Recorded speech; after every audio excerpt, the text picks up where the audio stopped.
மனிதன் மரித்த பிறகு ஒரு வாழ்க்கை இருக்கிறது.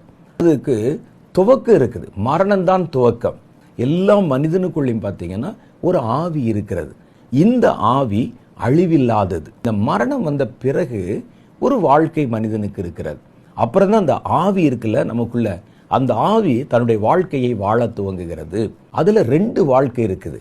நீங்கள் இந்த உலகத்தில் வாழ்கிற வாழ்க்கை தான் மரணத்துக்கு பின் வருகிற வாழ்க்கையை தீர்மானம் செய்கிறது.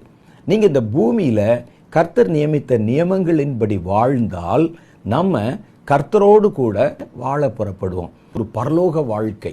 இன்னொரு வாழ்க்கை இருக்குது, தேவனுக்கு விரோதமாக வாழ்ந்தவர்கள். இந்த உலகத்துல வசனமாவது பைபிளாவதுன்னு சொல்லி தங்களுடைய மனம் போனபடியும் வாழ்கிற ஒரு வாழ்க்கை.